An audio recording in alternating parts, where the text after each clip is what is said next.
Salut!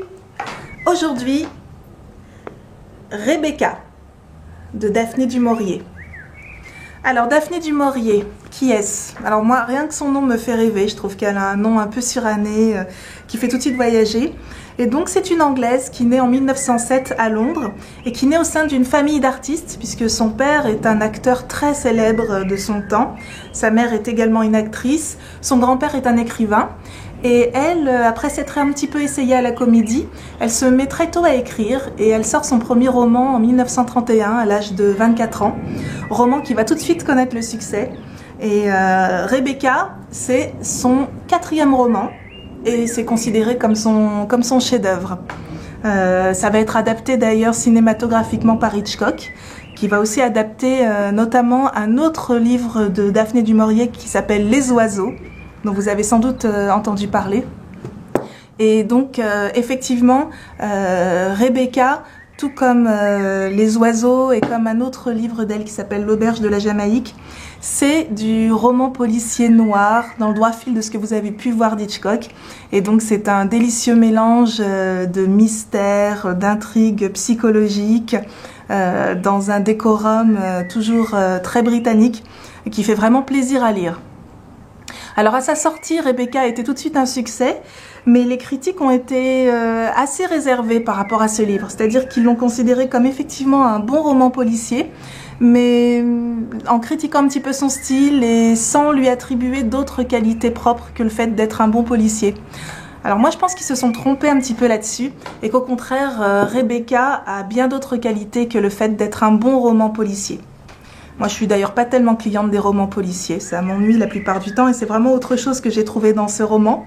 Et alors, ce que j'y ai trouvé, c'est déjà une critique sociale et féministe qui affleure comme ça tout au long du roman et qu'on retrouve aussi dans cet autre roman qui s'appelle L'Auberge de la Jamaïque, puisque l'héroïne dans les deux romans, Rebecca et L'Auberge de la Jamaïque, part avec tous les handicaps sociaux, c'est plutôt des milieux pauvres, c'est une femme dans un monde d'hommes, il y a les conventions anglaises très fortes, les contraintes sociales très fortes, ce sont des femmes qui n'ont pas tellement d'appui, pas de famille, et puis finalement ce sont elles qui triomphent, c'est-à-dire que peu à peu, elles passent de jeunes filles naïves et un peu oie blanche à des femmes fortes.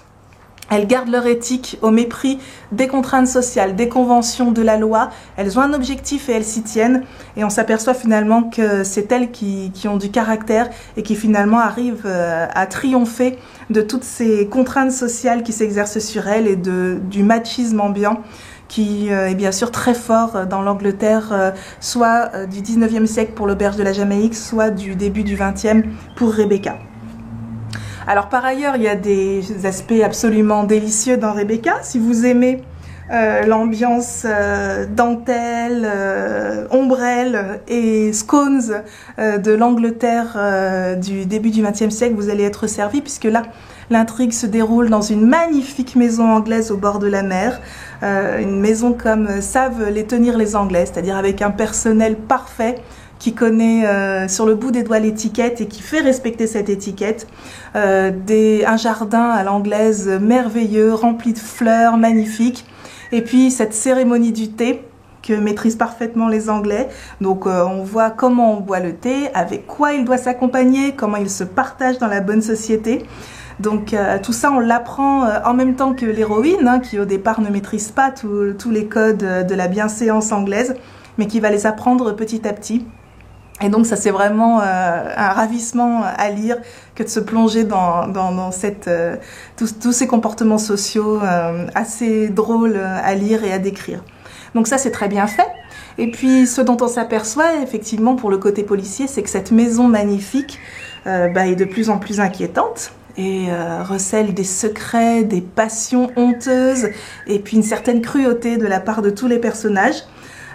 Cruauté dont n'est pas exempte l'héroïne, elle aussi parfois elle peut se montrer assez dure et c'est ça aussi qui en fait tout l'intérêt et qui fait que ces héroïnes sont loin d'être des jeunes femmes toutes innocentes, elles évoluent au fur et à mesure du roman et c'est ça qui moi m'a beaucoup plu dans cette histoire. Donc dimension de critique sociale, dimension féministe, et puis tout ce décorum anglais font que ce roman est vraiment extrêmement agréable à lire. Puis je crois que maintenant vous commencez à deviner mon goût pour les choses un petit peu surannées qui ont tendance à s'effacer peu à peu dans le temps. Là c'est un petit peu le cas et Daphné du Maurier peu à peu risque d'être oubliée, bien que Rebecca soit toujours un livre extrêmement vendu, qui a beaucoup de succès, donc pour ça il n'y a pas de souci.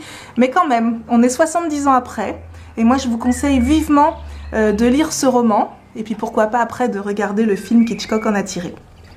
Petit bémol, en faisant quelques petites recherches pour cette critique, j'ai appris qu'à la sortie de Rebecca, il y a eu une accusation de plagiat de la part d'une romancière brésilienne, je crois. Une histoire assez ambiguë qui aurait trait au fait que Daphné du Maurier et cet auteur aient eu le même éditeur, et peut-être que le manuscrit de l'écrivain brésilienne est tombé entre les mains de Daphné du Maurier, et il est effectivement possible, mais moi j'ai pas cherché plus loin, que Daphné du Maurier se soit grandement inspirée de ce manuscrit.